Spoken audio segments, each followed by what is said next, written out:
Intéressons-nous maintenant aux statistiques concernant des caractères quantitatifs de type continu.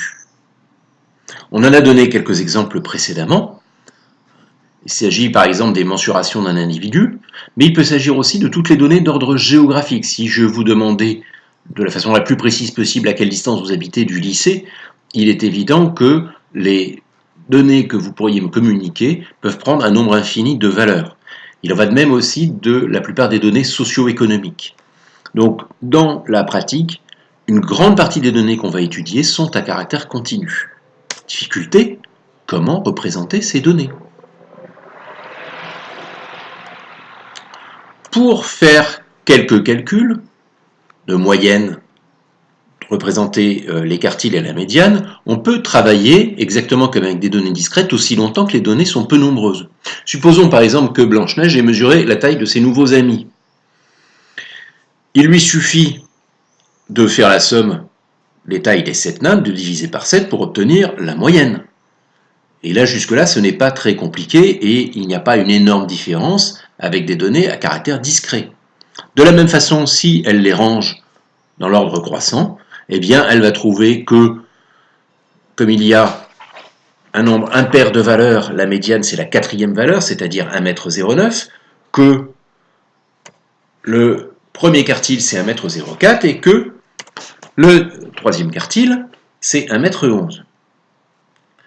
Tout va bien, pourquoi? Parce qu'elle a très peu de valeurs à manipuler. Mais on imagine aisément que si l'on interrogeait une population de 1000 personnes en leur demandant par exemple quelle est leur taille, et qu'il faille ranger tout cela dans l'ordre croissant, et aller calculer précisément les quartiles, la médiane, etc., ce serait un travail extrêmement fastidieux et probablement pas très utile. Alors on a inventé autre chose. Pour traiter des données à caractère continu, eh bien on va définir des classes de valeurs. Les classes de valeurs, ce sont des intervalles qui se suivent et qui englobent toutes les valeurs de la série, possibles et imaginables. Si je reviens sur l'exemple des élèves de la classe, j'ai interrogé les 30 élèves de la classe et je leur ai demandé quelle était leur taille en centimètres. Eh bien, je vais ranger tout cela dans des intervalles. Premier intervalle 150 à 160, qui correspond donc à une taille plus petite que 160 cm. Deuxième intervalle 160 à 165, etc. Et de cette façon-là, je vais pouvoir représenter les données que j'ai collectées dans un tableau. Et je vais pouvoir même faire un diagramme en bâton avec les données que j'ai mises dans ce tableau. J'ai donc réussi à représenter ces données continues avec les mêmes outils que des données discrètes, en tout cas pour la présentation dans un tableau et pour une représentation graphique. Par convention, une classe de valeurs, c'est un intervalle qui est fermé à sa borne inférieure, c'est-à-dire qu'il contient la borne inférieure et il est ouvert à sa borne supérieure. Concrètement, ça veut dire ici que dans nos intervalles, dans le premier intervalle, quelqu'un qui m'a dit je fais 150 cm, il est dans le premier intervalle. Quelqu'un qui m'a dit je fais 160 cm, il est dans le deuxième intervalle. On appelle amplitude de la classe la différence entre les deux bornes. Les classes de valeurs ne sont pas forcément d'amplitude égale, tout dépend des grandeurs étudiées. On va choisir les classes de valeurs en essayant de respecter deux critères. Un critère de cohérence dans l'évolution des amplitudes, c'est-à-dire qu'il s'agit de ne pas avoir des amplitudes différentes à chaque classe de valeur, probablement. Et puis, le but, c'est aussi d'avoir des effectifs qui soient consistants dans chaque classe, sauf à la limite aux extrêmes. C'est pour cette raison que, dans l'exemple que j'ai pris ici, 5 de mes 6 classes de valeurs ont un intervalle, une amplitude qui fait 5 cm.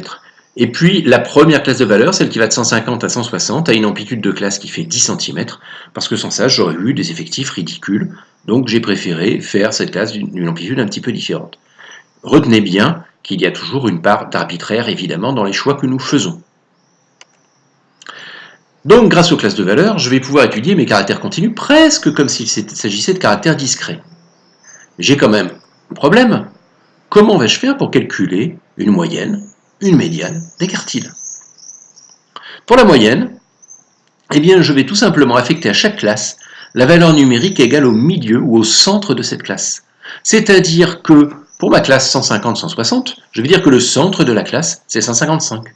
Pour la classe 160-165, je vais dire que le centre de la classe, c'est 162,5. Et à partir de là, eh bien, je vais procéder exactement comme je l'avais fait pour les valeurs à caractère discret, c'est-à-dire que je fais le produit valeur par effectif, j'obtiens un total, je divise ce total par l'effectif total, et je calcule une moyenne qui est 168,9.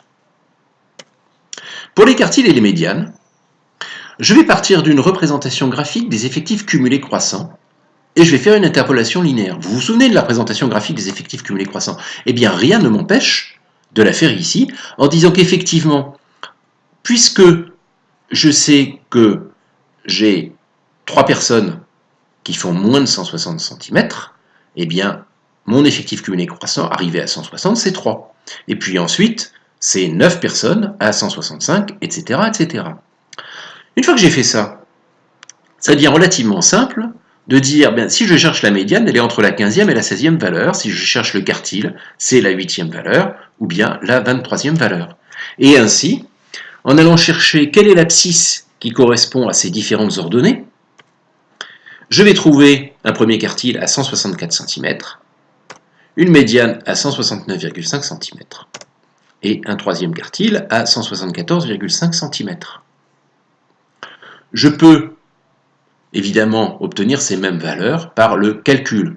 L'interpolation linéaire, je sais que je cherche dans une série de 30 valeurs, mon premier quartile, ça va être la 8e valeur.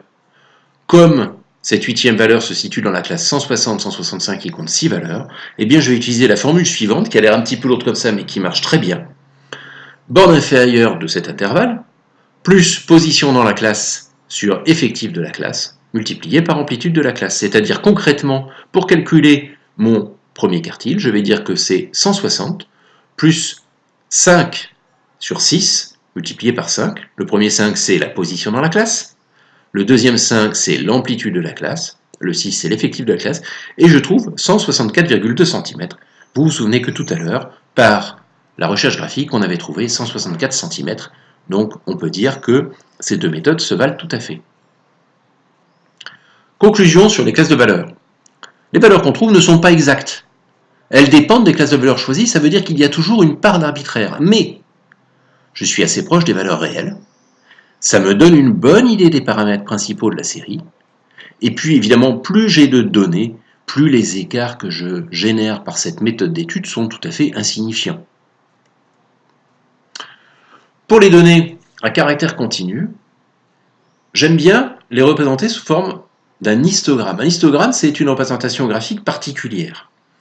Ici, chaque rectangle a pour base la classe de valeur lui correspondant, et il a une hauteur telle que l'aire du rectangle est proportionnelle à l'effectif qu'il y a dans la classe de valeur.